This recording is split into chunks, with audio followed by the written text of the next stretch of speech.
Assalamualaikum warahmatullahi wabarakatuh. Waalaikumsalam.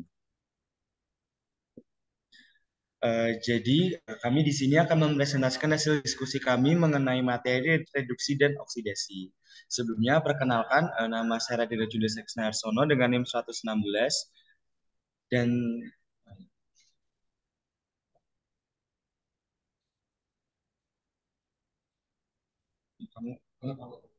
dan juga kedua rekan saya Marcelinus Dindul Siahaan dengan NIM 133 dan juga Ryan Branandi KR dengan NIM 108. Eh,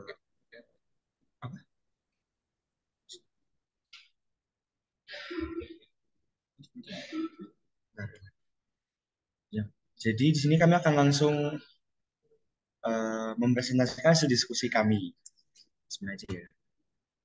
Yang pertama, saya akan menjelaskan materi pengertian dari redox itu sendiri.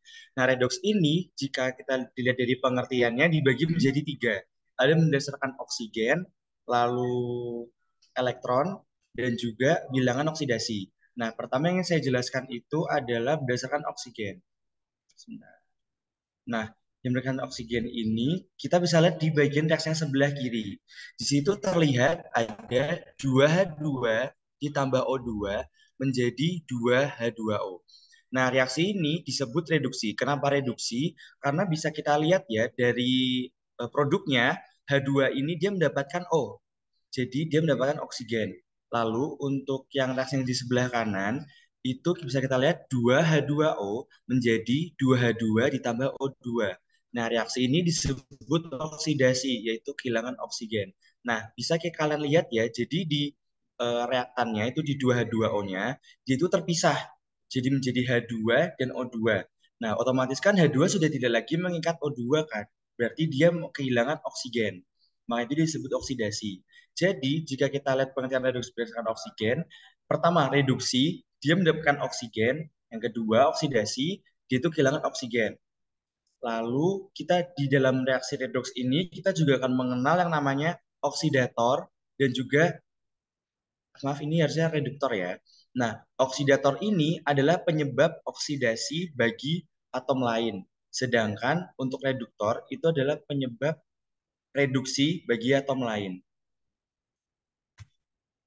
Lalu untuk yang kedua, ada pengertian redox berdasarkan elektron. Nah, kita lihat di reaksi di sebelah kiri dulu ya, teman-teman semua. Di sini kita lihat 2Na akan menjadi 2Na plus ditambah 2 elektron. Nah, reaksi ini disebut oksidasi, yaitu kehilangan elektron. Sedangkan yang sebelah kanan, bisa kita lihat itu 2Na plus ditambah 2 emin menjadi 2Na. Nah, reaksi ini disebut reduksi, yaitu dia mendapatkan elektron. Nah, jika kita lihat ya contohnya itu ada 2Na ditambah S, dia akan menjadi Na2S. Lalu lanjut kita akan beralih ke pengertian redox yang berdasarkan bilangan oksidasi. Nah, sebelumnya kita akan belajar dulu apa sih bilangan oksidasi itu. Jika kita lihat dari pengertiannya, bilangan oksidasi adalah angka yang menyatakan banyaknya elektron yang dilepaskan atau diterima oleh suatu atom dalam pembentukan suatu reaksi. Dalam mencari bilangan oksidasi, ada aturan dan caranya sendiri. Dan ini berkaitan dengan pengertian oksidasi reduksi berdasarkan Bilox. Nah, jika misalkan masih bingung, intinya bilangan oksidasi itu menggambarkan serah terima dari suatu senyawa ataupun elektron. Sebelum itu kita akan ke aturan-aturannya dulu ya. Nah, urutan dalam bilangan oksidasi. Mungkin kan mikir, maksudnya urutan dalam bilangan oksidasi itu seperti apa? Nah, jadi kalau kalian lihat ya di sini ada urutan pertama, kedua, ketiga, keempat, kelima, dan keenam. Jadi urutan pertama itu dia tuh kayak ranking satu. Kedua itu ranking 2, ketiga ranking 3, ranking 4, 5, 6, dan seterusnya. Jadi bisa dibilang semakin tinggi rankingnya dia, maka bilangan oksidasinya itu tidak akan semakin berubah. Kenapa? Ya itu. Jadi misalnya nih di golongan apa di ranking pertama dia dia logam golongan ya. Ada 1A, 2A, 3A, Ag plus, Zn2 plus, dan Ni2 min. Nah, ketika apa unsur yang berada di ranking pertama ini digabung oleh unsur di ranking 2, 3, 4, 5, 6 ataupun yang tidak ada di ranking ini, apapun apa namanya unsur yang mengikat ranking pertama ini, dia tuh nilai biloxnya akan sesuai dengan yang ada di tulisan. Misal, aku mengikat Li dengan O2- ya. Kan kalau misalnya Li diikat sama O2-, dia jadinya Li2O. Nah, nanti nilai bilox jadi Li itu akan tetap plus 1. Kayak gitu. Terus berlaku juga untuk 2A, 3A, AG plus, Zn2 plus, dan Ni2-. Terus gimana Jun kalau misalnya ranking 2, 3, 4, 5, sama 6? Nah, itu dilihat kamu apa kita harus melihat lagi eh, apa namanya di senyawa itu. Misal kayak kita mau ngereaksiin apa kita mau cari bilox dari HCl ya. Nah, HCl itu kan H sama Cl. Kalau misalnya kita lihat H sama Cl. H itu kan dia di ranking 2, sedangkan Cl dia di ranking 5. Sesuai dengan yang aku bilang, semakin tinggi rankingnya, maka bilangan oksidasinya itu kasarannya tidak akan berubah. Nah, H plus kan dia di ranking 2 ya. Biloxnya dia otomatis itu plus 1. Maka nanti eh, bilox jadi Cl itu akan berjumlah min 1. Kayak gitu. Cara makanya ya. Nanti akan ada contoh soalnya lagi. Nah, semisal nih, di contoh soalnya adalah kita mau tentukan eh, apa namanya bilox jadi PO4 3-. Kan? Nah, pertama kita tentukan dulu muatan senyawanya. Ya kan muatan senyawanya tuh 3- ya. Jadi nanti bilox dari P ditambah bilox dari O4 itu harus berjumlah 3-. Nah, terus kalau kita lihat yang kedua, kita itu tentukan unsur sesuai urutan untuk menentukan biloxnya dan kali dengan jumlah unsur. Nah, kalau kalian tahu di ranking sebelumnya ya, kan P itu nggak ada, ya kan? Adanya cuma O. Otomatis yang kita cari biloxnya dulu adalah O. O itu kan dia berjumlah tadi, oh aku salah, min 2 ya. Nah, min 2 dia nanti dikali 4 jadinya ini min 8. Sebenarnya ada kesalahan nulisnya ya teman-teman, maaf. Besok nanti bilox P min 8 sama dengan min 3. Nah, nanti tinggal dipindah ruas aja. Jadinya 5 dikurangi 8 sama dengan min 3. Otomatis, maaf, ya. Eh, ya nanti jadinya bila biloxnya tuh, bilox P-nya itu 5, sedangkan bilox O-nya itu min 2. Tuh. Habis itu ada beberapa aturan dalam bilangan bilox. Yang pertama, jika suatu senyawa memiliki muatan, maka bilox unsur A ditambah bilox unsur B sama dengan muatan senyawanya. Jadi kan misal aku pakai contoh yang PO4 3- ya. Nah, PO4 3- ini kan dia muatan dari PO4 itu kan 3-. Nanti kita gimana caranya apa P sama O4 ini harus berjumlah 3-. Kayak gitu. Kalau misalnya kita pakai cara yang sebelumnya, O kan dia min 2. Min 2 dikali 4 jadinya min 8. Nah, habis itu karena muatan senyawanya itu adalah 3-, otomatis P-nya 5 kan, tinggal dipindah ruas aja. Nah, maka nanti bilox dari P itu adalah 5.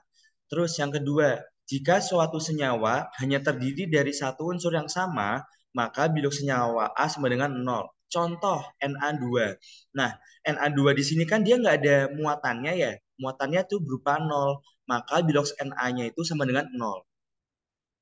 Lalu, untuk yang ketiga, jika suatu senyawa hanya terdiri dari satu unsur yang sama dan memiliki muatan, maka bilox senyawa A sama dengan muatan senyawa A. Nah, bisa kalian lihat di sini ya, teman-teman. Di sini itu ada unsur Na+. Nah, muatan dari Na itu kan plus ya, alias plus 1. Nah, maka bilox dari Na itu sama dengan plus 1. Tuh. Lalu, akhirnya kita bisa ke pengertian redox berdasarkan bilangan oksidasi ya. Nah, di sini kita ada Fe plus SO4 2- menjadi Fe plus SO2-. Oh, aku ada yang salah lagi. Jadi ya teman-teman, ini yang F yang di sini belum saya ganti. Jadi kita bakal apa namanya lihat dulu mana oksidasi mana reduksinya.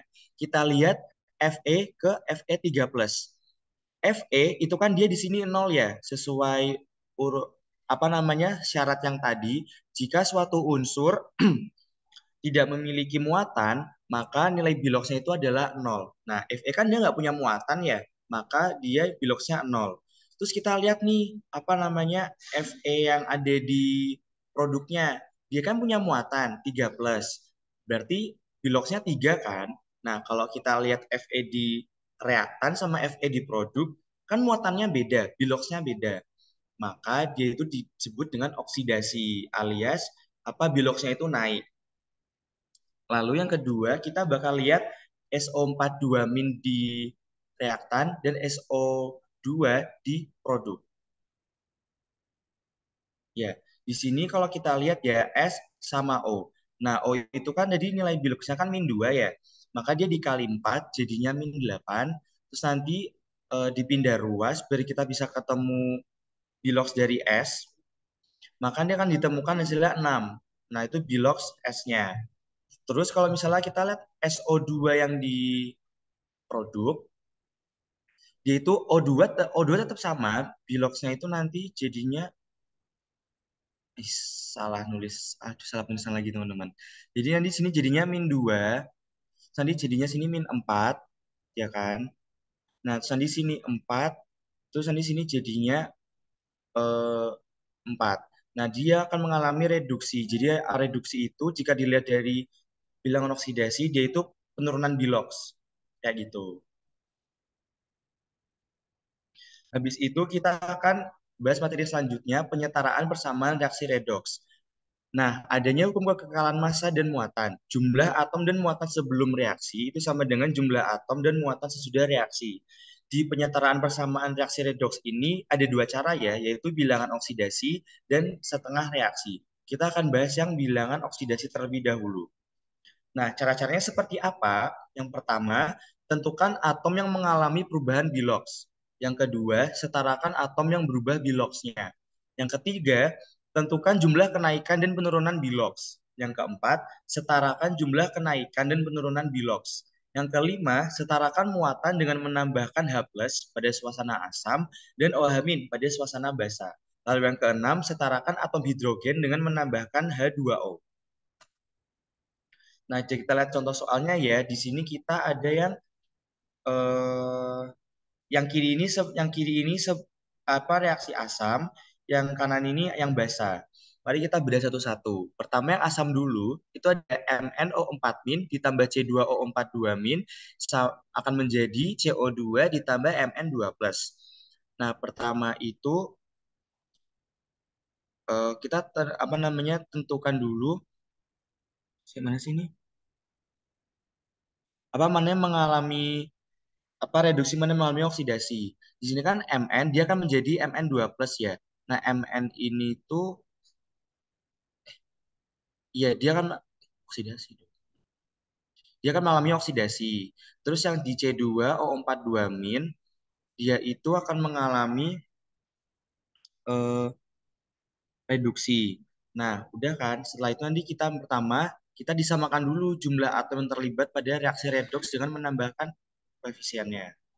Maaf guys. Salah. Habis itu langkah 2 disamakan jumlah O dengan menambahkan H2O di daerah kekurangan O. Ini ditambah dulu.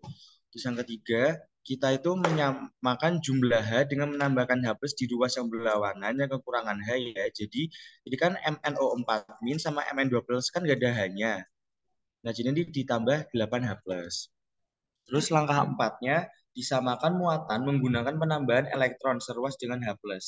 Nah, jadi kan di sini kalau kita lihat dulu di 8H+ ditambah MnO4-. Nah, di situ kan dia jumlah apa muatannya kalau dijumlah ya 8H+ kan berarti dia positif 8. MnO4- itu dia -1. Kan 8 dikurangi 1 jadinya 7 ya. Terus yang di sebelah kanan dia itu jumlah muatannya tuh 2+. Kenapa? Karena di sini cuma ada Mn yang muatannya 2+, terus pada 2O tuh dia nggak punya muatan. Nah, yang 1 2, yang 1 5. kan harus disamakan kan tadi. Maka yang sebelah kiri itu kan ditambah sama 5 elektron biar muatannya sama-sama 2 gitu. Terus buat yang di C2O42- yang menjadi 2CO2 dia ditambah 2 elektron. Nah, terus langkah limanya, dua setengah reaksi di atas, setarakan dulu jumlah elektronnya, lalu jumlahkan kedua setengah reaksi tersebut. Bisa kalian lihat ya, yang atas tuh elektronnya 5, yang bawah itu 2. Nanti eh, tinggal di yang atas dikali 2, yang di bawah dikali 5, terus tinggal dikurang aja, bukan di hasilnya 16H plus ditambah 2MnO4- ditambah 5C2O42- akan menjadi 2Mn2 plus ditambah 10CO2 ditambah 8H2O. Itu untuk yang asam. Nah, untuk yang basa itu ini juga caranya sama aja, cuma bedanya tuh apa namanya, nanti dia akan ditambah OH- di langkah 4 ini. Di ruas kiri dan kanan sebanyak jumlahannya gitu. Terus lanjut yang setengah reaksi. Sini untuk setengah reaksi itu caranya seperti ini. Yang pertama, tentukan atom yang mengalami perubahan Bilox. Terus yang kedua, tulis kerangka dasar setengah reaksi oksidasi dan reduksi. Yang ketiga, setarakan masing-masing setengah reaksi dengan cara. Yang pertama, atom yang mengalami perubahan Bilox itu setarakan dulu. Terus yang B, atom O. Nah, lihat dulu nih atom O-nya. Kalau misal di misal reaksi atas sama bawah ya, ini reaksi atas ditambah, kalau misalnya ada O, ini nanti yang nggak ada ini ditambah H2O, kayak gitu. Terus atom H dengan menambah H, baik basa maupun asam. Terus yang D, tambahkan elektron untuk menyamakan muatannya. Terus kita akan samakan jumlah elektron pada kedua setengah reaksi, kemudian gabungkan jadi satu, dan cara yang terakhir, pada basa, ini cuma pada basa ya, cukup tambahkan OH- pada kedua ruas dengan jumlah yang sama dengan H+. Nanti OH- ini akan bereaksi dengan H+ menjadi H2O. Nah, contoh soalnya itu seperti ini. Jadi ada MnO4- ditambah H2C2O4 ditambah H+, dia akan menjadi Mn2 plus ditambah CO2 ditambah H2O. Nah, pertama itu kita tulis kerangka dasar reaksi redoksnya dulu. Setelah itu, kita setarakan koefisien unsur yang mengalami perubahan Bilox dengan memberi koefisien yang sesuai. Terus kita menentukan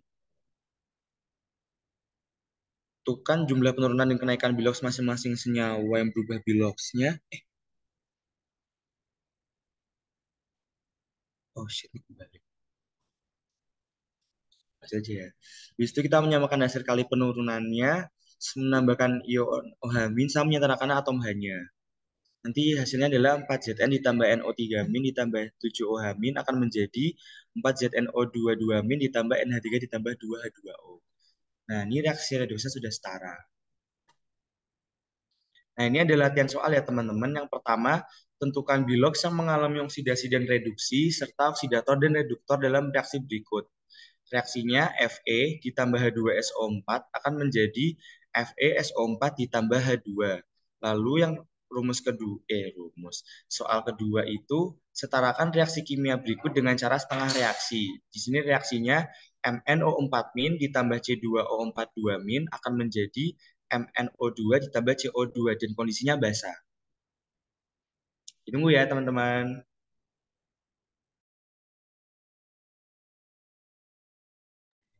Akan kami beri waktu sampai 7:35 ya. 35 aja.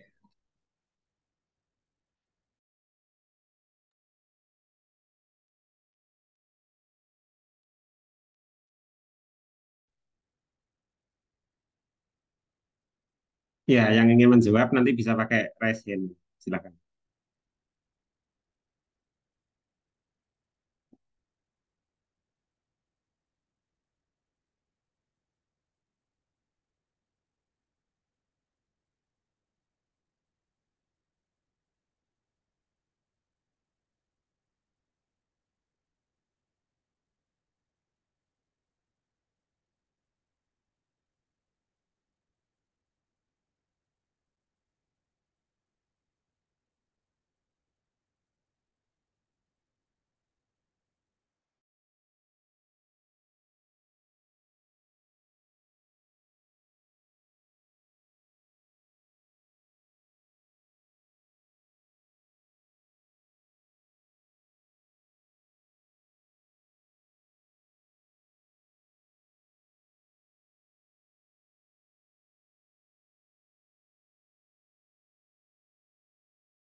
Maaf guys. Tadi siapa yang mau jawab ya? Satu orang satu soal ya. Dia deket, dia udah ada Iya kan? jawaban. Gak kebaca ya, Mas. Maaf, maaf. Jadi siapa yang mau jawab? Aku deh, Bisa kamu share screen jawabanmu ya, Yan? atau ya, lah ngomong aja tinggal.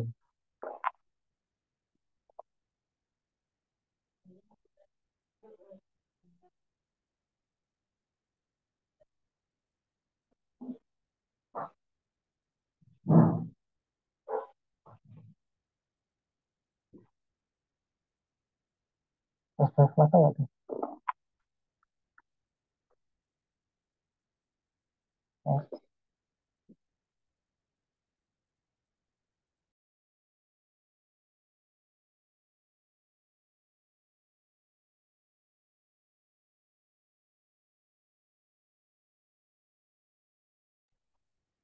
Tes, tes masa ya. Tes,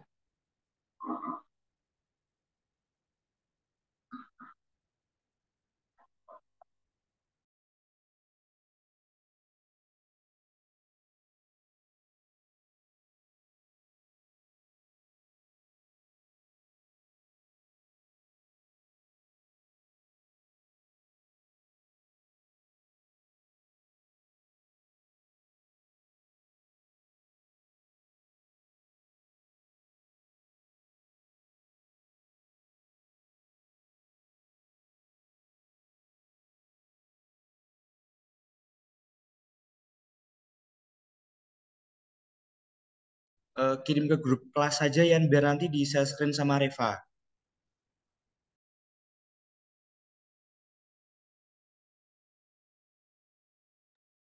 Ya, boleh seperti itu. Atau kalau Rian mau share screen sendiri juga silakan. Sebenarnya nggak ada masalah. Ya.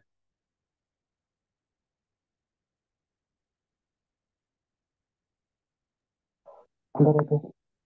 Malah belum nulis cara, cara apa tuh? Cara lengkapnya.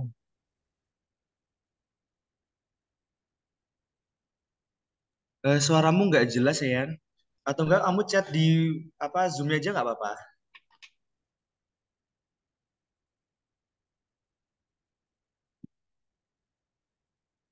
Ya, kalian jangan lupa presensi ya.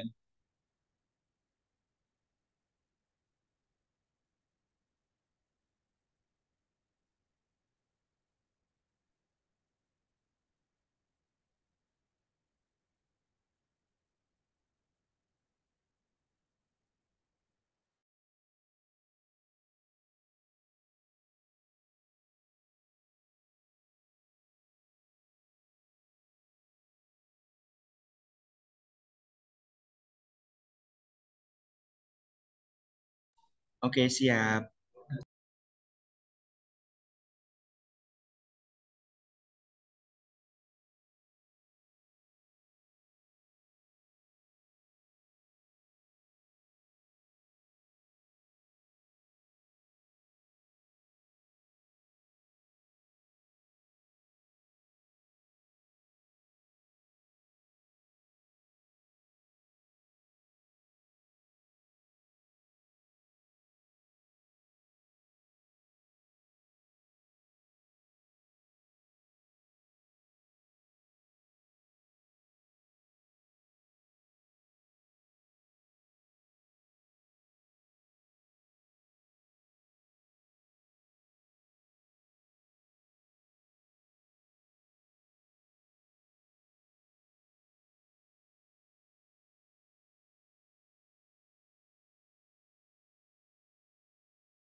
Sebentar ya, aku tidak kelihatan teman-teman. Jadi kita lihat dulu ya. Di sini Rian dia FE itu bakal menjadi FE SO4 ya. Nah, FE itu kan awalnya 0. Terus tuh SO4 itu dia 2 min. Nanti FE-nya itu akan menjadi plus 2. Maka dia akan mengalami reduksi. Terus untuk yang H2SO4 dia kan akan menjadi H2 ya. Nah, kan H2 itu kan 0. Terus H2SO4 itu dia jadinya tuh minus 2. Dia akan menjadi reduksi. Terus untuk apa ini? Oh, untuk oksidatornya itu H2SO4 sama reduktor Fe. Benar. Yeay, tepuk tangannya teman-teman. Boleh. Jadi, udah langsung ke sekarang ya. Ada yang, nah, yang search lagi harusnya. Ada yang mau nomor 2 nggak nih? Kok hitam?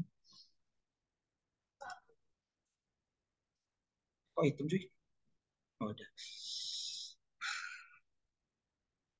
Ada nggak yang mau nomor 2?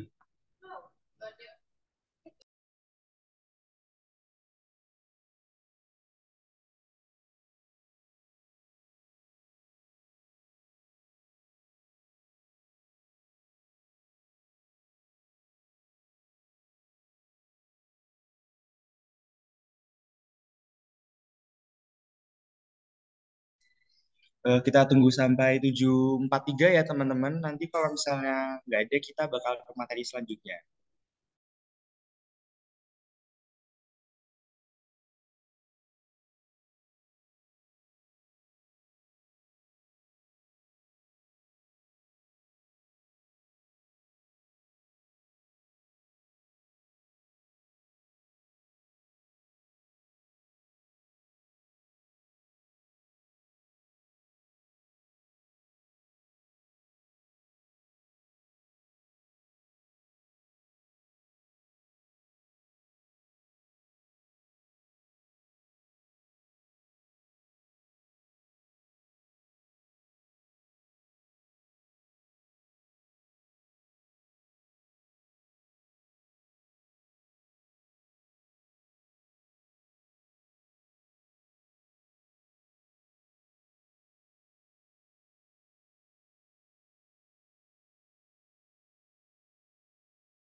Yuk teman-teman, waktunya diperpanjang sampai 7.45 nih.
Oke guys, karena udah 7.45, sedangkan waktunya tinggal sedikit, langsung dikasih jawabannya aja ya.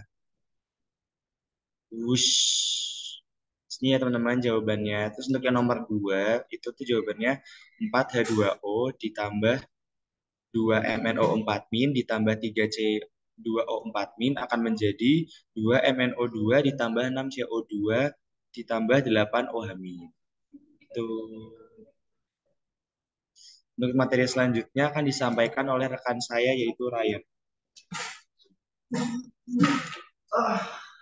Oke, ya, halo semua pagi.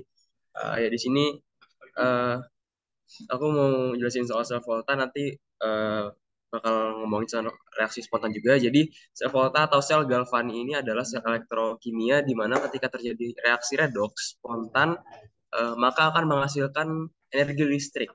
Nah, sel volta ini tuh kebalikan dari elektrolisis. Nah, nanti elektrolisis ini dibahas juga nih setelah ini.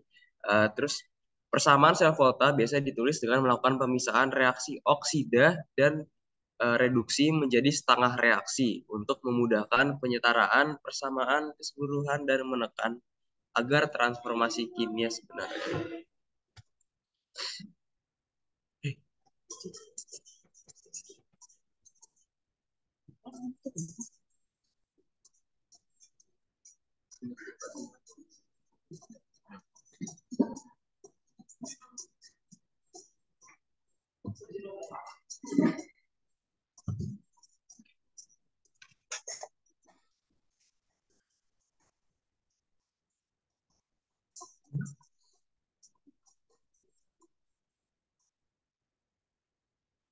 Nah, apa sih yang sebenarnya terjadi? Nah, segera setelah logam tembaga ditambahkan, logam perak mulai terbentuk dan ion tembaga masuk ke dalam larutan. Warna biru larutan di paling kanan menunjukkan adanya ion tembaga. Reaksi dapat dibagi menjadi dua setengah reaksi memisahkan oksidasi dari reduksi, sehingga masing-masing dapat dipertimbangkan secara individual. Ini yang terjadi ya teman-teman. Ada reduksi 2Ag plus 2 elektron jadi 2Ag. Dioksidasinya Cu menjadi Cu plus 2 tambah 2 elektron. Digabung menjadi 2Ag plus tambah Cu sama menjadi 2Ag plus Cu plus AgNO3 berdisosiasi dalam air menghasilkan ion Ag+, dan ion NO3-, ion 3- dapat diabaikan karena merupakan ion penonton dan tidak berpartisipasi dalam reaksi. Dalam reaksi ini, elektroda tembaga ditempatkan ke dalam larutan yang mengandung ion perak. Ag akan dengan mudah mengoksidasi Cu menghasilkan Cu2+, sehingga mereduksi dirinya menjadi Ag. Reaksi ini melepaskan energi. Agar dapat memanfaatkan energi untuk melakukan pekerjaan yang diinginkan, reaksi harus dibagi menjadi dua setengah reaksi yang terpisah. Reaksi oksidasi dan reduksi. Digunakan juga sebuah kabel untuk menghubungkan dua reaksi dan memungkinkan elektron mengalir dari satu sisi ke sisi lainnya. Maka sel volta atau sel galvanik akan terbentuk.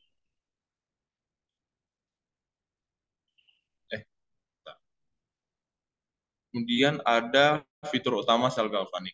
Yang pertama adalah elektron mengalir dari anoda ke katoda, dari kiri ke kanan dalam sel volta standar. Yang kedua, elektroda di tengah sel kiri adalah anoda karena terjadi oksidasi pada sisi ini. Elektroda di setengah sel kanan adalah katoda karena terjadi reduksi pada sisi ini. Oksidasi terjadi di anoda, setengah sel kiri pada kiri gambar. Reduksi terjadi di katoda, setengah sel kanan pada gambar. Pada jembatan garam harus ada untuk menyelesaikan rangkaian redoks dan harus terjadi agar arus dapat mengalir.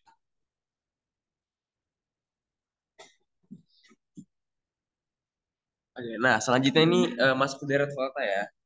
Jadi deret volta ini tuh dia adalah susunan logam berdasarkan kenaikan EN0. Nah ini deretnya itu ada di bawahnya ini dari Li, Kb, dari kiri ke kanan.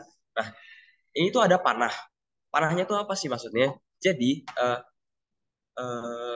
apa namanya? Apa namanya? Satuan apa? Li itu apa? Unsur sorry. Masih agak ngeblank. Jadi unsur yang ada di kiri itu dia NO-nya lebih kecil, kemudian dia mengoksidasi, kemudian dia sifatnya reduktor dan dia anoda. Nah, kemudian kalau unsur yang ada di kanan itu dia NO-nya itu lebih besar, kemudian dia mereduksi, kemudian dia itu adalah oksidator, kemudian dia adalah katoda. Nah, tapi dengan catatan logam yang di kiri itu dia dapat mereduksi atau dengan kata lain itu mendesak, menggeser atau mengendapkan non logam yang ada di kanan. Ya bisa dibaca ya. Nah, selanjutnya ini ada penulisan reaksi spontannya. Jadi saat menulis reaksi yang ditulis itu harus oksidasi terlebih dahulu, atau dengan kata lain oksidasi ditulis di sebelah kiri dan reduksi di sebelah kanan. Jadi cara penulisan itu seperti itu ya, ada di bawahnya. Nah, penulisan ini itu menggambarkan sel volta di mana logam atau ion A pada sisi kiri mengalami oksidasi dan logam atau ion B pada sisi kanan itu mengalami reduksi. Sebagai contoh, ini di sebelah kanan ada dua reaksi setengah. Bisa dilihat reaksinya ya, Mn jadi Mn2 plus tambah 2E, ini dua reaksi setengah. Kemudian oksidasi dari Mn ini akan spontan ketika dipasangkan dengan reduksi dari Ni2+. Lihat di bawahnya ya. Jadi begitu kira-kira reaksi spontan. Oke, sudah dilihat. Ya, kita lanjut ya. Nah, sebaliknya, ketika kita mempasangkan setengah reaksi dari deret volta dengan versi terbalik dari setengah reaksi yang ada di sebelah kirinya, itu dia sebelah kiri di deret volta ya, itu dia tidak akan terjadi reaksi. Contohnya bisa dilihat ini di bawahnya. Nah, oke. Di sini dia tidak ada reaksi yang terjadi karena Mg memiliki kemungkinan lebih besar untuk teroksidasi daripada Mn. Mengingat Mg sudah teroksidasi di reaksi ini, maka tidak terjadi apa-apa. Bisa dilihat ya, di sini itu Mg itu dia lebih kiri daripada Mn. Nah, itu yang dimaksud tadi itu. Ya, kelihatan ya. Oke. Selanjutnya ada latihan soal nih buat dua orang, satu orang boleh dua. Ini ada 4 reaksi. Boleh dicoba kira-kira mana nih yang reaksi spontan, mana yang enggak. Satu orang boleh ngerjain dua. Bisa menentukan dua. Misalnya yang pertama spontan atau enggak nih, yang kedua spontan atau enggak nih. Ada yang mau nyoba? Kira-kira yang spontan yang mana, yang enggak yang mana?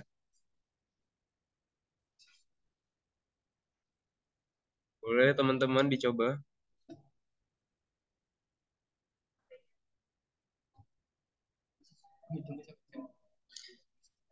Ayo yang mau mencoba, saya tunggu sampai berapa menit ya Jun? 5 menit lagi, sampai 7.58 ya. Boleh. Ayo yang pertama, untuk yang nomor 1 tuh spontan atau enggak, guys? Ya, guys. Hah?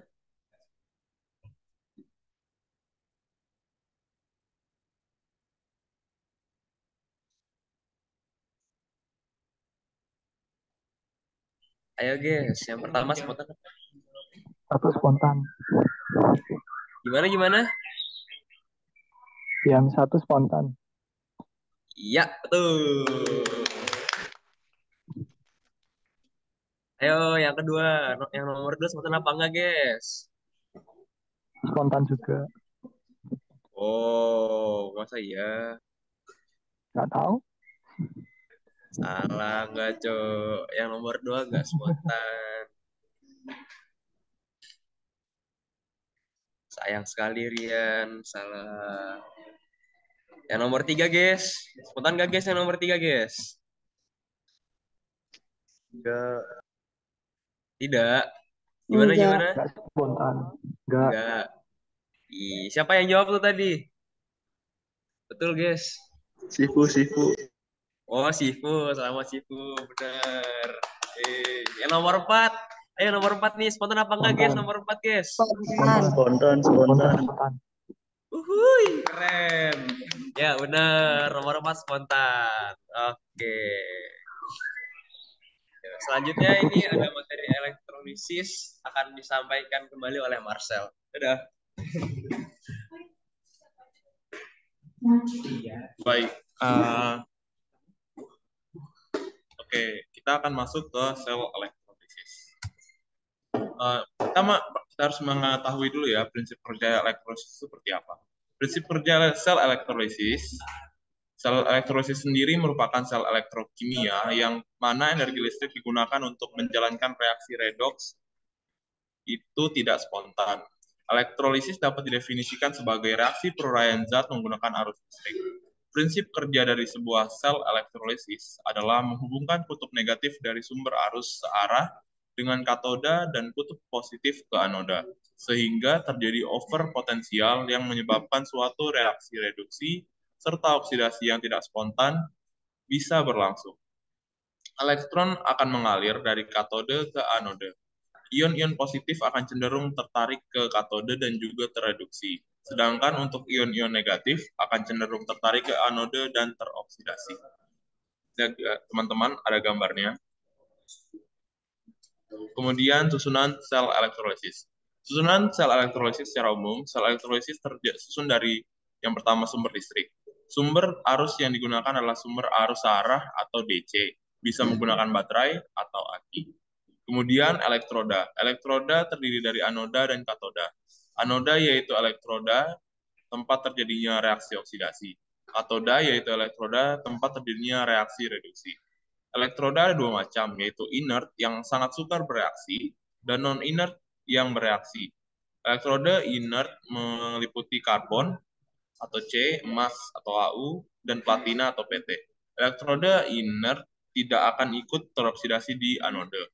Contoh elektroda non-inert seperti tembaga atau Cu, seng atau Zn, besi atau Fe, dan lain-lain. Elektrolit adalah zat yang mengantarkan listrik, dapat berupa lelehan atau larutan. Elektrolit yang dimaksud bisa berupa asam, basa, atau garam. Reaksi pada katoda. Reaksi pada katoda yaitu fase senyawa, fase senyawa larutan, jenis kationnya itu adalah golongan 1A, 2A, Al3, dan Mn2+.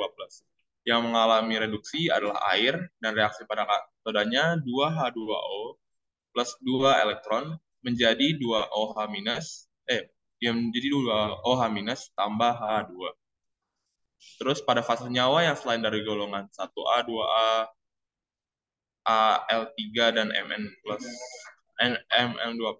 jenis kationnya itu adalah kationnya Lx plus Xe sama dengan L.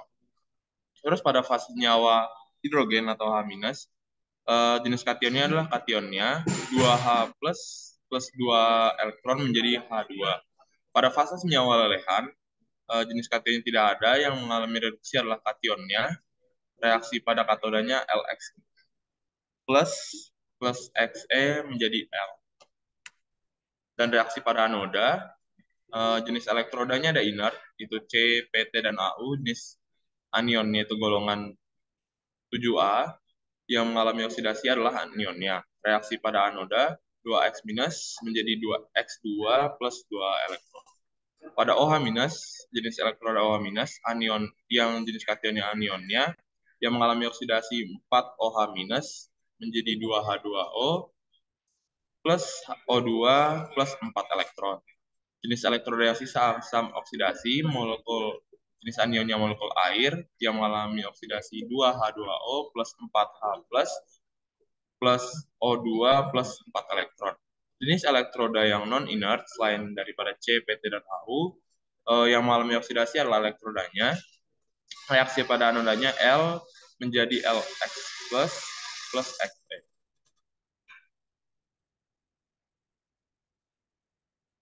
Nah, contoh soal, kita masuk ke contoh soal ya teman-teman. Nah, di sini soalnya adalah tuliskan reaksi elektrolisis NaCl dengan elektroda C. Yang pertama, larutan NaCl dalam air akan terurai menjadi ion-ionnya. Di sini ada NaCl menjadi Na plus tambah Cl minus. Terus yang kedua, ion positif atau kation akan mengalami reduksi di katoda. Di katoda akan terjadi kompetisi antara Na plus dan molekul air dan menangkap elektron. Na plus adalah kation dari golongan 1A. Maka yang mengalami reduksi di katoda adalah airnya. Sehingga reaksinya adalah sebagai berikut. 2H2O plus 2 elektron menjadi 2OH- tambah H2. Sementara itu, ion negatif atau anion mengalami oksidasi di anode jika menggunakan elektroda inert. Apabila menggunakan elektroda tidak inert, maka akan mengalami oksidasi di anode yang adalah elektrodanya. Anion pada reaksi ini yaitu Cl-, dan elektroda pada reaksi ini adalah C termasuk elektroda inert. Maka reaksi di anodanya adalah sebagai berikut ini. 2 Cl- menjadi Cl2 plus 2 elektron. Jadi, reaksi elektrolisis yang terjadi di anoda dan katoda untuk larutan NaCl dengan elektroda C adalah sebagai berikut. Ini ada ya katodenya 2H, 2O tambah 2 elektron menjadi 2OH plus OH- tambah H2. Di anoda ada 2 Cl menjadi Cl2 plus 2E. Itu dicoret elektronnya. Jadi hasilnya adalah 2H, 2O tambah 2Cl menjadi 2Cl- menjadi 2OH- tambah H tambah Cl. Terus kita masuk ke hukum Faraday.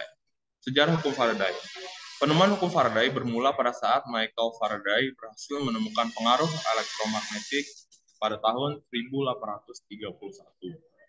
Penemuannya ini dianggap sebagai penemuan monumental karena memiliki artian yang penting dalam pengertian teoritis tentang elektromagnetik yang dapat digunakan untuk sebagai penggerak arus listrik secara terus-menerus seperti yang diperagakan oleh Michael Faraday sendiri. Setelah menemukan elektromagnetik, ilmuwan asal Inggris ini melakukan percobaan di bidang kimia. Faraday akhirnya menemukan adanya hubungan antara jumlah listrik yang digunakan pada massa zat yang dihasilkan, baik di katode maupun anode, pada proses elektrolisis tahun 1834. Fakta hubungan tersebut kemudian oleh Faraday disimpulkan sebagai hukum Faraday. Tidak hanya itu, Michael Faraday juga menemukan dua hukum elektrolisis yang menjadi dasar elektrokimia, yaitu hukum Faraday 1 dan hukum Faraday 2. Faraday juga mempopulerkan istilah-istilah kimia seperti elektroda, elektrolit, anoda, katoda, dan sebagainya. Kini, hukum Faraday banyak digunakan secara luas pada berbagai bidang industri. Kita masuk ke hukum Faraday pertama. Hukum Faraday pertama berbunyi, jumlah zat yang dihasilkan di elektrode pada peristiwa elektrolisis sebanding dengan jumlah muatan listrik yang dialirkan selama elektrolisis berlangsung. Sebagai contoh, pada sel elektrolisis, di katode terjadi reduksi terhadap ion logam Ln+, seperti pada persamaan berikut. Ln+ tambah Ne menjadi L. N molnya 1 per N mol. Berdasarkan persamaan reaksi tersebut, sebanyak N mol elektron dapat menghasilkan L dengan jumlah 1 per N mol. Pada jumlah muatan listrik yang dapat dihitung dengan menghasilkan muatan listrik setiap satu elektron yang terdapat dalam 1 mol elektron. Kita lihat ya cara mendapatkannya itu muatan 1 mol elektron, muatan 1 elektron dikali dengan jumlah 1 mol elektron. 1,16 kali 10 pangkat min 19 kolom dikali 6,02 kali 10 pangkat 23 elektron. Menghasilkan 96,368 kolom, yang kemudian dibulatkan menjadi 96.500. Jadi, setiap 96.500 kolom akan menghasilkan elektron sebanyak 1 mol. Untuk menghormati Michael Faraday, maka muatan 1 mol elektron diberi satuan baru, yaitu 1 Faraday. 1 Faraday sama dengan 96.500 kolom, atau sama dengan juga 1 mol elektron. Jumlah zat yang dihasilkan pada proses elektrolisis dipengaruhi oleh waktu atau lamanya elektrolisis dan kuat arus yang digunakan pada elektrolisis tersebut. Hubungan ketiganya dapat ditentukan berdasarkan konsep berikut. Yang pertama, arus listrik pada suatu penghantur didefinisikan sebagai jumlah muatan atau Q yang melewati penghantar selama waktu tertentu. I sama dengan Q per T. Jadi, jika dalam elektrolisis dialirkan arus listrik searah sebesar I ampere selama T second, akan dihasilkan muatan sebesar Q sama dengan I kali T. Jumlah muatan elektron yang diperoleh dari muatan listrik dialirkan selama elektrolisis adalah jumlah elektron sama dengan I atau pot arus dikali dengan waktu per 96.500 dikali mol. Jumlah elektron dilambangkan dengan F. Jumlah logam L yang dapat dihasilkan dapat dihitung dengan persamaan reaksinya. L N plus tambah N minus, maka I kali T per 96.500 dikali mol sama dengan 1 per N kali I kali T per 96.500 dikali mol. Untuk mencari massa logam yang dihasilkan adalah sebagai berikut. Massa logam sama dengan AR per R yang kemudian dikali I kali T dan dibagi 96.500. Dengan keterangan M sama dengan massa zat yang dihasilkan dalam bentuk gram, kemudian I adalah kuat arus dalam bentuk ampere, R adalah massa atom relatif, N merupakan jumlah elektron yang terlibat dengan reaksi atau muatan ion, dan T merupakan waktu dalam second. Untuk valensi dari logam sendiri, CuSO4 memiliki valensinya 2, FeCl2 memiliki valensinya 2, dan FeCl3 valensinya 3, dan AgNO3 valensinya 1, dan lain sebagainya. Contoh soal, kita masuk kepada contoh soal. Yang pertama soalnya, dalam elektrolisis FeCl2 digunakan 0,2 F. Hitung massa Fe yang dihasilkan di katode. Ar Fe-nya sendiri adalah 56. Pertama-tama kita lihat di sini diketahui bahwa FeCl2 memiliki valensi sebanyak 2. Dengan rumus mol dikali valensi sama dengan F, maka gram per Ar dikali dengan valensi sama dengan F. Gram, kita di sini kan mencari massa Fe yang dapat dihasilkan. Jadi gram per 56 dikali 56 itu airnya dikali dengan 2 itu merupakan valensinya sama dengan F. F di sini adalah 0,2. Kemudian untuk mencari gramnya kita pindah ruas, jadi gram sama dengan 0,2 kali 56 per 2. Dengan hasilnya adalah 5,6 gram Fe yang dihasilkan di katode tersebut. Oke. Ini juga ada contoh soal untuk mencari waktu yang diperlukan untuk mendapatkan logam Cu sebanyak 6,4 gram dari elektrolisis larutan CuSO4 menggunakan 2 ampere. Jadi ArCu-nya sendiri sini ada 64, F-nya diberikan 96.500. Itu nolnya kelebihan 1 ya. Oke, jadi diketahui valensinya CuSO4 itu tadi 2 kan di depan. Kemudian kita masukin lagi nih rumus mol kali valensi sama dengan F. Nah, di sini mol kan gram per Ar dikali valensi. Nah, di sini tuh F-nya karena diketahui waktu dan juga kuat arus, maka kita langsung saja masukin untuk F-nya itu I kali T per 96.500. Kemudian kita masukkan angka-angkanya, 6,4 dibagi dengan 64 dikali 2, sama dengan di sini kuat arusnya ada 2 ampere, 2 kali T, T-nya belum diketahui, per 96.500.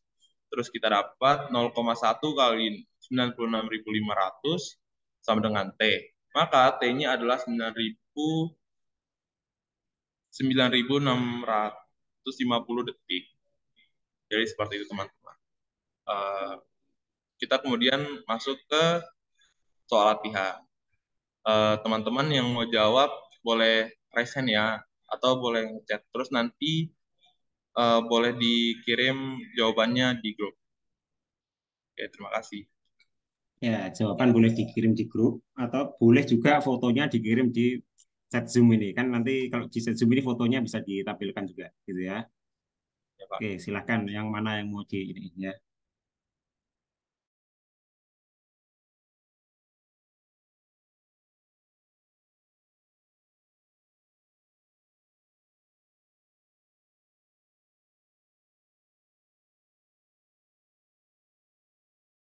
Untuk waktunya saya kasih 5 menit ya teman-teman sampai 8.15.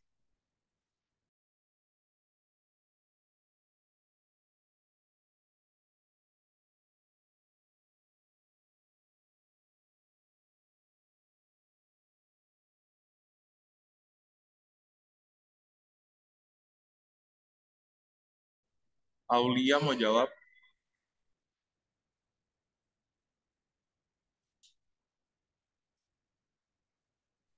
Iya, bentar.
Oke, bentar. Aul boleh kirim di mana sih? Dikirim di chat ya. Oke, siap. Stop ini.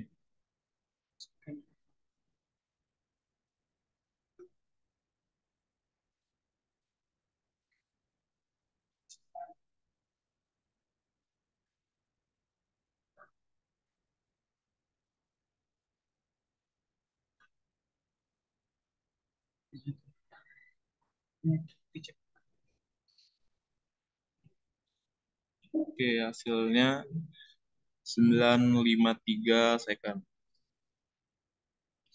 Oke, benar ya. Oke, keren Aul.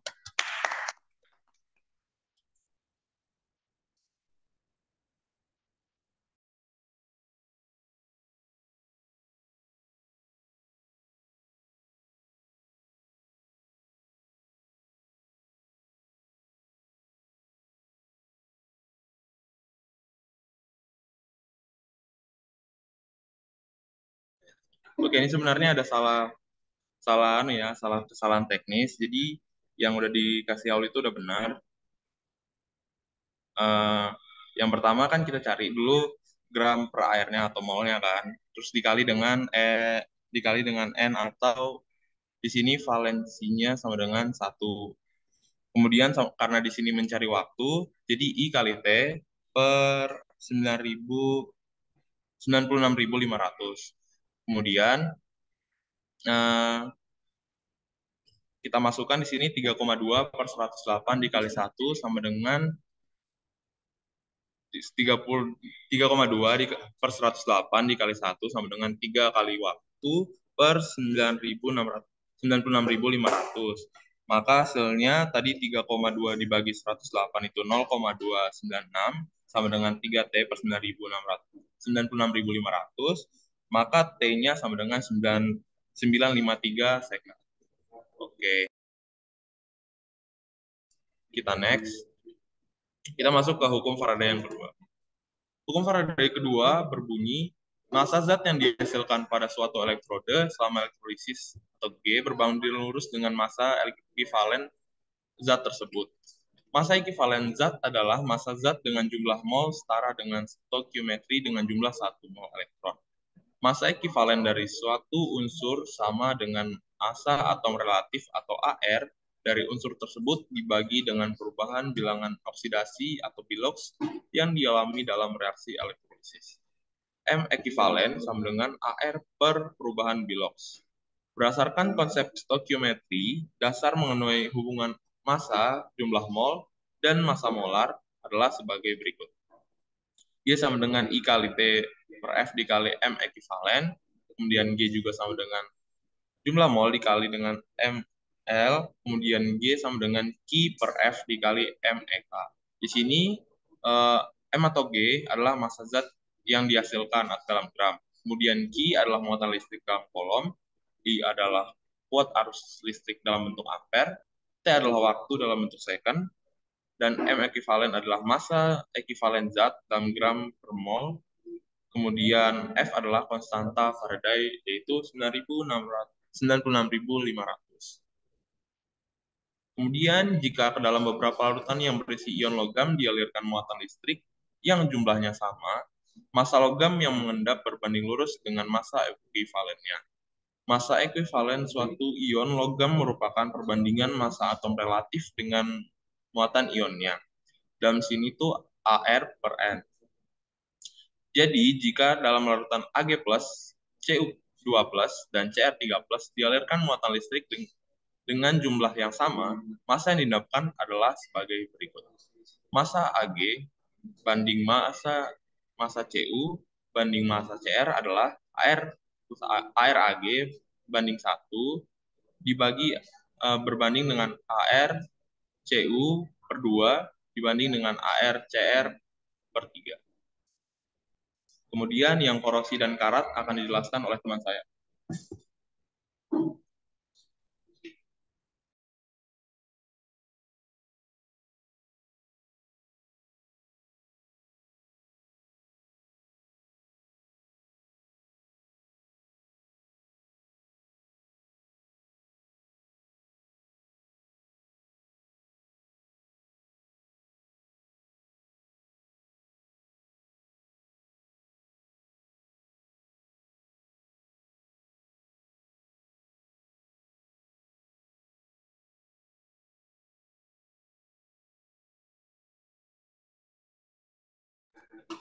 Sorry ke mute.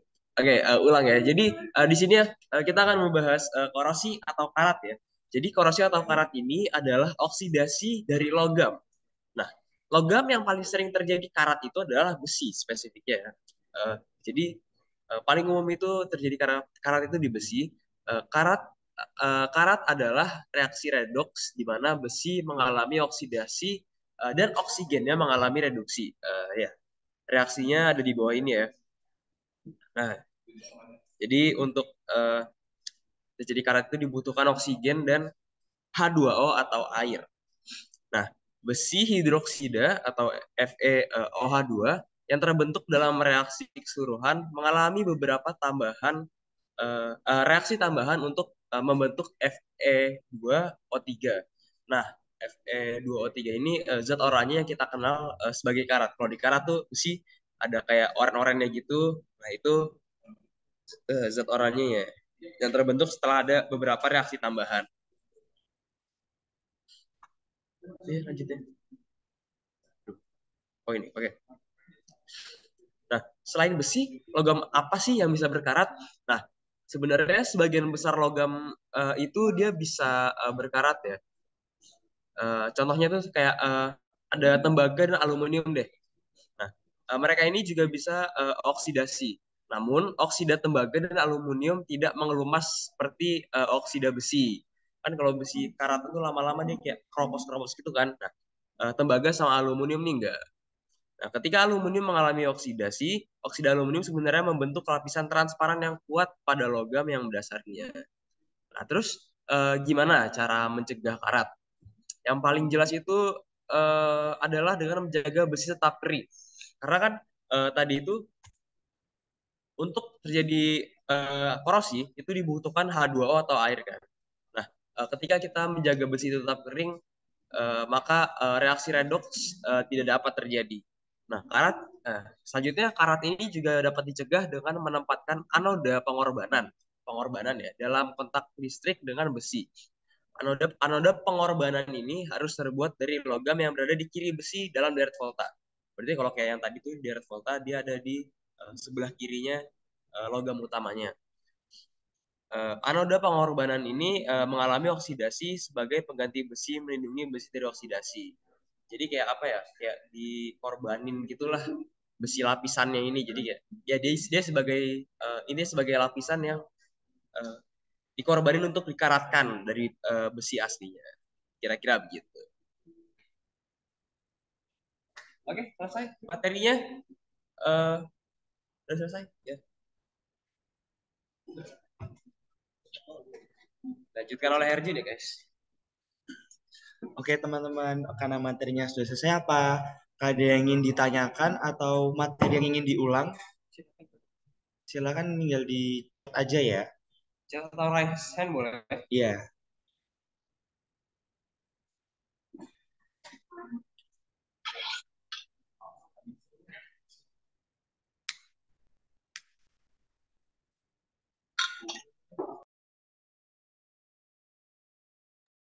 Guys, bisa minta tolong jelasin lagi yang bagian penyertaraan, Kak.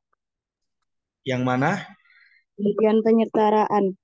Oke, sebentar ya. Oh ya, tadi itu untuk yang penyetaraan ada kesalahan teknis, jadi sempat kebalik ngejelasin contoh soalnya. Maaf ya teman-teman. Ini coba aku jelasin ulang ya. Sebentar. Lumayan agak jauh.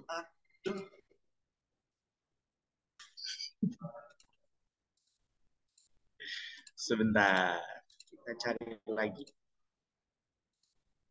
Nah, ini udah benar. Nah, jadi kita lihat apa? Aku ulangin dari awal aja ya. Intinya penyataraan reaksi redoks itu dibagi menjadi dua. Ada yang bilangan oksidasi sama setengah reaksi. Nah, untuk caranya ini bisa teman-teman SS dulu aja, biar waktu dicontoh soal itu nanti kita gampang untuk menjelasinnya. Jadi kita paham step by step. Silakan di SS dulu ya teman-teman. Sudah di SS?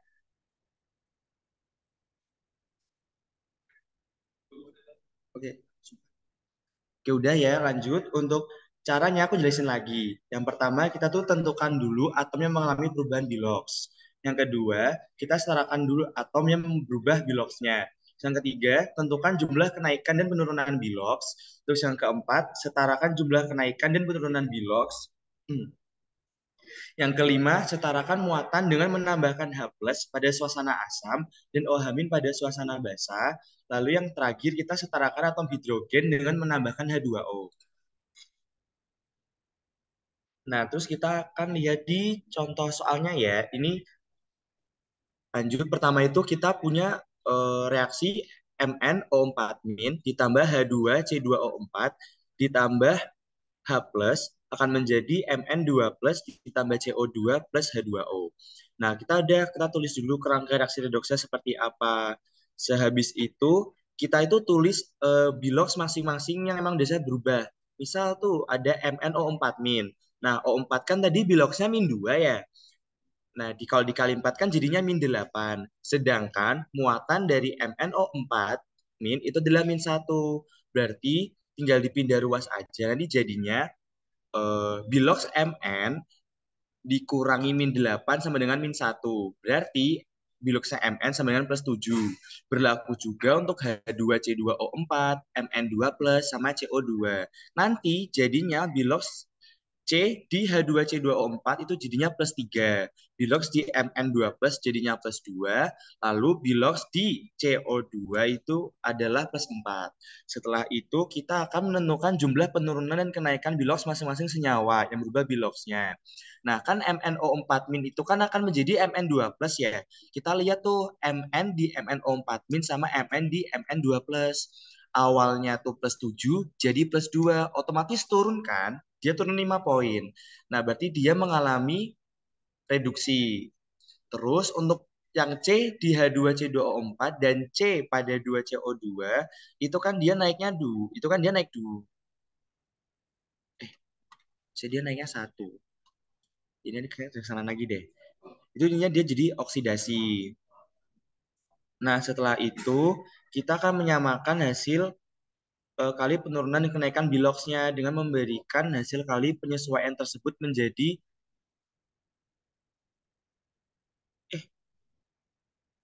aku salah lagi ya. Ya teman-teman, ini aku salah nganu foto lagi. Astaga, parah. Jadi nanti untuk yang bilox penyetaraan reaksi biloxnya bakal aku kirim di grup aja ya, karena ini ada kesalahan teknis lagi. Harusnya yang ini salah, bukan seperti ini. Yang lanjut tentunya setengah reaksi, ini bisa teman-teman SS dulu ya untuk cara-caranya. Jadi yang pertama itu kita sekali lagi tentuin atom yang mengalami perubahan bilox. Habis itu tulis kerangka dasar setengah reaksi oksidasi dan reduksi. Nah, jadi kita tuh memisahkan dua reaksi, yang oksidasi sendiri, yang reduksi itu sendiri. Nah, habis itu kita itu akan setarakan masing-masing setengah reaksi dengan cara yang pertama, atom yang mengalami perubahan bilox. Setelah itu, kita cek atom O pada kedua reaksinya. Kalau misalnya nih salah satu reaksi ya antara oksidasi atau reduksi itu ada atom O-nya, maka kita akan menambah H2O. Kalau misalnya nggak ada O, yaudah nggak usah nambah H2O. Terus yang ketiga, kita tambah atom H dengan menambah H baik basa maupun asam. Habis itu kita akan menambahkan elektron untuk menyamakan muatannya. Nah, habis itu kita samakan jumlah elektron pada kedua setengah reaksi, kemudian gabungkan jadi satu. Lalu, kalau pada basa, kita cukup tambahkan OH- pada kedua ruas dengan jumlah yang sama dengan H+. Itu. Jadi, contoh soal yang mau aku ambil itu ada yang MnO4- ditambah C2O. Oh, jadi itu udah ya. Yang ini aja deh. Yang Cl2 ditambah IO3- akan menjadi Cl- ditambah IO4-. Nah, Jadi cara yang pertama itu tentuin dulu mana oksidasi, mana reduksi. Seperti tadi yang di awal ya. Lalu, kita pisah menjadi dua reaksi, mana yang oksidasi, mana yang reduksi. Kalau misalnya kita lihat di sini ya, dia kan Cl2 menjadi Cl-. Nah, otomatis kan dia bilox jadi Cl2 kan 0. Terus bilox jadi Cl- kan -1. Berarti dia reduksi ya. Otomatis IO3- menjadi IO4- ini akan menjadi oksidasinya. Nah, habis itu nanti kita akan menyamakan jumlah atom yang terlibat pada reaksi redoks. Nah, yang Cl2 ini kan dia Cl2. Ini awalnya kan Cl cuma Cl1 ya. Jadi dia dikali 2. Terus ini IO3- sama IO4-. Nantinya berubah itu I-nya yang berubah. Karena I-nya itu sama-sama ada 1, jadi mereka nggak usah dikali apa-apa. Udah setara gitu. Terus yang kedua, kita akan menyamakan jumlah O dengan menambahkan H2O di daerah kekurangan O. Nah, kita lihat ya teman-teman, kan di Cl2 di Cl2 menjadi 2Cl kan gak ada O ya. Nah, itu dimin aja. Fokus kita itu pada IO3- menjadi IO4-. Di situ kan ada oksigen. Sedangkan di reaksi yang sebelah kiri IO3, O-nya itu cuma ada 3. Di reaksi yang sebelah kanan O-nya itu ada 4. Nah, itu kan harus setara. Nah, nanti yang di bagian IO3- itu akan ditambah H2O sebanyak 1. Jadi nanti jumlah O pada kedua ruas itu akan sama-sama 4.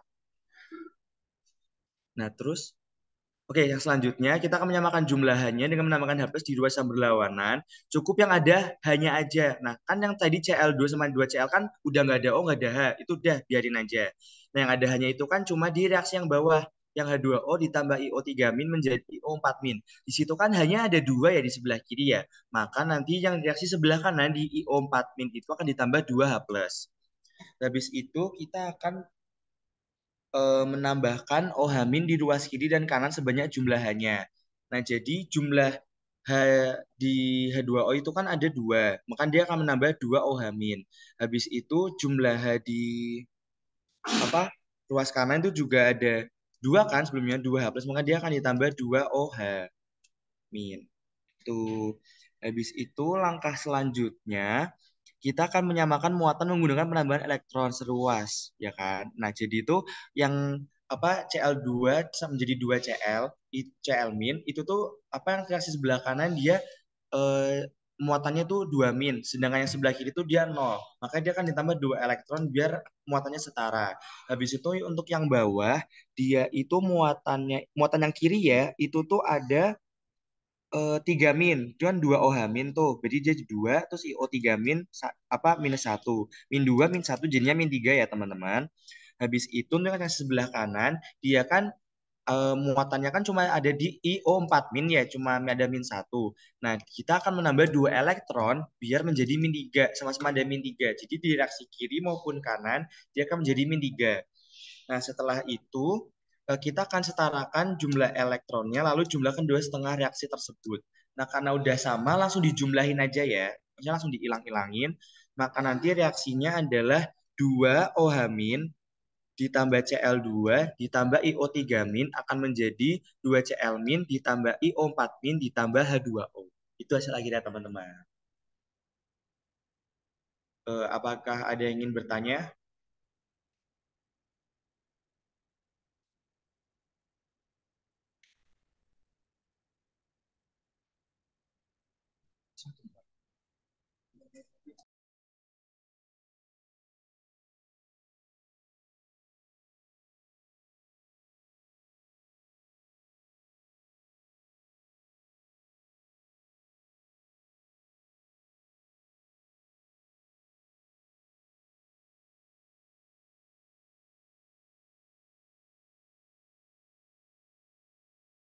Oke, teman-teman, karena waktunya sudah tinggal mepet ya, tinggal 4 menit lagi, kami akan menutup presentasi kami. Sekian presentasi kami. Apabila banyak kesalahan yang sangat banyak, tolong mohon dimaafkan. Untuk revisinya nanti akan kami kirim di grup. Sekian, terima kasih. Wassalamualaikum warahmatullahi wabarakatuh. Waalaikumsalam. Oke ya. Jadi ini tadi adalah presenter terakhir ya. Sebelum minggu depan ya, udah tahu agendanya ya. Minggu depan kan sebenarnya ada kuis tapi digantikan dengan Science Talks. Jadi nanti ketua kelas cukup di jam waktu kuliah sesuai yang saya sampaikan gitu ya. Jadi cukup ngambil flashes aja gitu ya. Dan nanti dikumpulkan videonya dan video description-nya. Oke ya. Jadi di prepare, silahkan mulai intens komunikasi dengan asisten gitu ya untuk masalah Science Talks-nya gitu ya.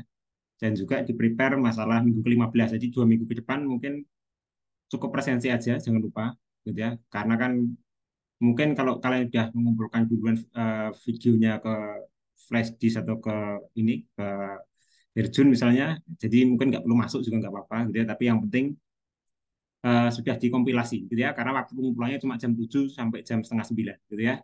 Oke, jadi nanti di waktu minggu depan ketua kelas ngambil ke saya, terus serahkan ke saya, syukur-syukur nggak sampai setengah 8 selesai ya selesai gitu ya. Oke ya, itu dan nanti setelah itu akan ada UAS ya di minggu pertama, eh, minggu ke-16 yang pertama gitu ya.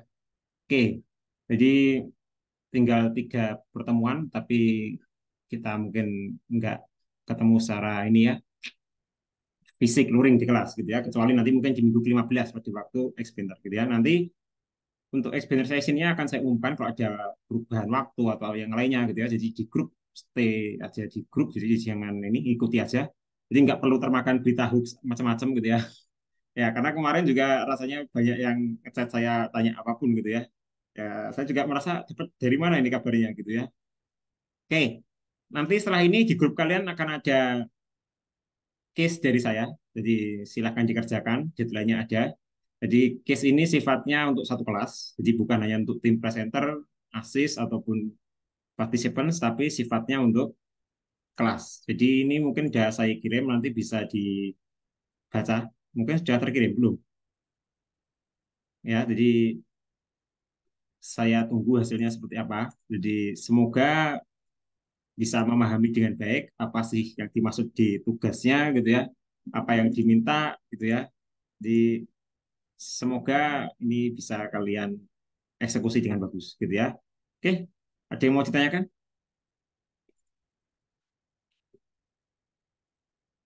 Cukup jelas atau ada yang masih dibingungkan? Eh, cukup jelas, Pak. Cukup. Yang lain gimana? Sudah cukup jelas, Pak. Oke ya, kalau cukup nggak masalah, kita bisa akhiri pertemuan hari ini.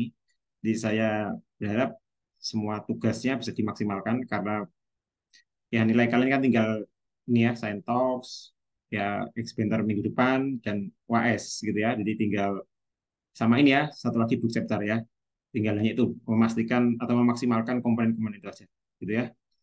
Oke, ya itu aja yang kalau nggak ada pertanyaan kita bisa akhiri perkuliahan pagi ini. Terima kasih atas atensi kalian gitu ya. Jadi sudah join meskipun agak terlambat gitu ya. Oke, tapi pada prinsipnya sudah cukup inilah gitu ya. Oke, kalau nggak ada pertanyaan saya akhiri. Selamat pagi. Assalamualaikum warahmatullahi wabarakatuh. Waalaikumsalam. Waalaikumsalam. Waalaikumsalam warahmatullahi wabarakatuh.